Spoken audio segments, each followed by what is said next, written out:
یہ ہے جو بعض اوقات لوگوں کے ذہنوں میں ایک شبے کے طور پر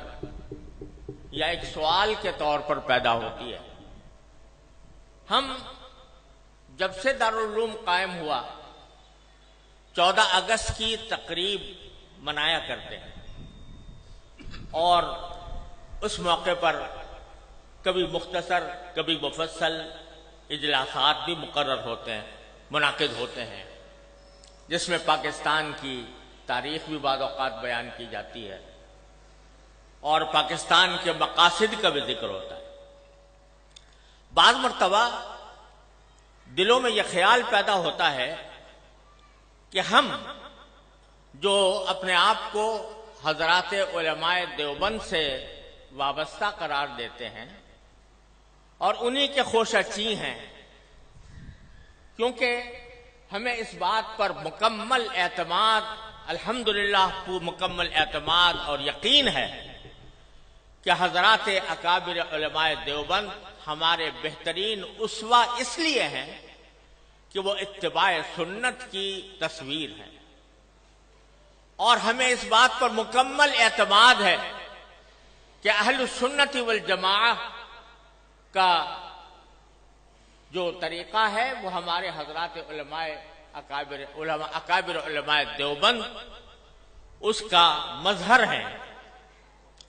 ما انا علیہ و اصحابی کا مظہر ہے۔ تو چونکہ حضرات علماء دیوبند اور ان کی اتباع میں ہم بحیثیت خدام جامعہ دارالعلوم کوئی دن نہیں منایا کرتے، کوئی کسی کی برسی نہیں منایا کرتے، کسی کی پیدائش کا دن نہیں منایا کرتے، یہاں تک کہ اس کائنات میں سب سے زیادہ عظیم ہستی جو در حقیقت وجہ تخلیق کائنات ہے، جناب محمد الرسول اللہ صلی اللہ علیہ وسلم، آپ کا یوم پیدائش بھی ہم لوگ نہیں مناتے۔ آپ کا وہ یوم پیدائش جس کو آج کی اصطلاح میں عید میلاد النبی کہا جاتا ہے، وہ بھی ہم نہیں مناتے، لیکن یوم پاکستان مناتے ہیں، 14 اگست کو یوم آزادی مناتے ہیں۔ تو بعض لوگوں کے دلوں میں یہ خیال پیدا ہوتا ہے کہ جب اگر دن منانا ہے تو سب سے زیادہ اس کے مستحق نبی کریم سرور دو عالم محمد مصطفیٰ صلی اللہ علیہ وسلم کی پیدائش ہے یا آپ کی یاد ہے، جس کو منانے کے لیے کوئی تقریب منعقد کی جائے۔ کیا وجہ ہے کہ ہم عید میلاد النبی نہیں مناتے لیکن یوم پاکستان مناتے ہیں، آزادی پاکستان کا دن مناتے ہیں؟ تو میں اس کی وضاحت کرنا چاہتا ہوں کہ اس میں کوئی شک و شبہ نہیں ہے کہ اس کائنات کی تاریخ میں سب سے بڑا عظیم دن وہ تھا جس میں اللہ تبارک و تعالی نے اس کائنات کی ہدایت کے لیے جناب محمد رسول اللہ صلی اللہ علیہ وسلم کو مبعوث فرمایا۔ اس سے زیادہ عظیم دن انسانی تاریخ میں کوئی اور نہیں جس میں آپ تشریف لائے، لیکن آپ ہی کی تعلیمات اور آپ ہی کی سنت اور آپ کے جانثار صحابہ کرام کی سنت یہ ہے کہ انہوں نے کبھی نبی کریم سرور دو عالم صلی اللہ علیہ وسلم کا دن نہیں منایا، اور اس لیے نہیں منایا کہ اللہ تبارک و تعالی نے رسول کریم صلی اللہ علیہ وسلم کو اس لیے مبعوث فرمایا تھا تاکہ آپ کی ہدایت کی روشنی سے یہ کائنات منور ہو اور لوگ آپ کی تعلیمات کی اتباع اور پیروی کریں۔ آپ کی ذات والا صفات وہ ہر قسم کی رسمی کارروائیوں سے کہیں بالا تر ہے،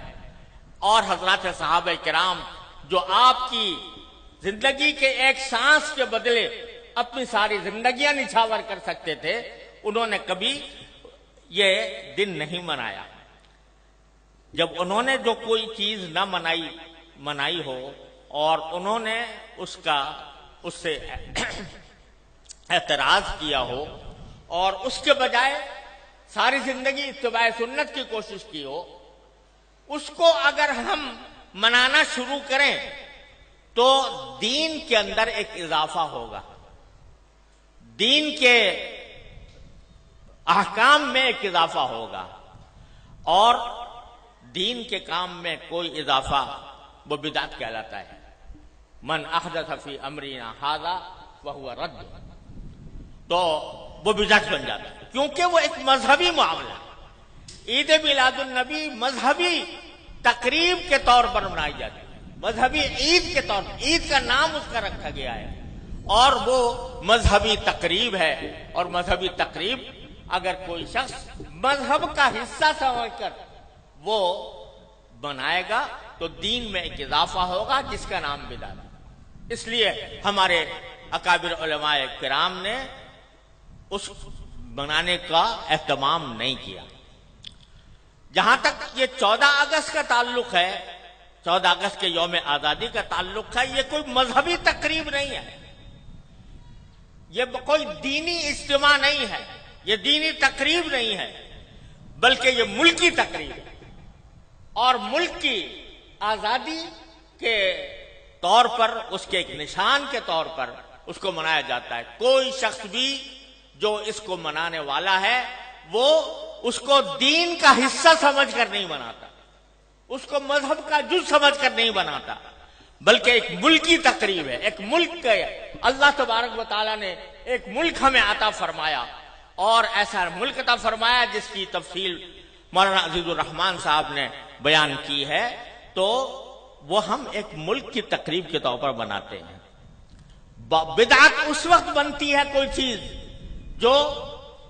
شریعت میں نہ ہو اور شریعت کا حصہ اس کو بنا دیا جائے، لیکن یہ کوئی شریعت کا حصہ نہیں، یہ کوئی دین کا کوئی دینی تقریب نہیں، دینی عید نہیں، دینی مذہب نہیں، دین کا کوئی مذہبی حصہ نہیں، لہذا یہ ایک ملکی تقریب ہے۔ اور یہ ایسا ہے جیسے کہ اگر کوئی شخص اپنے گھر کے اندر کوئی کسی اپنے گھر کی تعمیر ہوئی اور اس تعمیر کے اوپر کوئی اجتماع کرے، کوئی دعوت کرے، تو یہ کوئی مذہب کی تقریب نہیں ہے، کوئی دین کی تقریب نہیں ہے۔ اسی طریقے سے ہم یوم آزادی پاکستان کا اس لیے مناتے ہیں کہ اللہ تبارک و تعالیٰ نے اپنے فضل و کرم سے یہ نعمت ہمیں عطا فرمائی تھی، اور ملکی تقریب کے طور پر اس کو منایا جاتا ہے۔ دوسری بات یہ ہے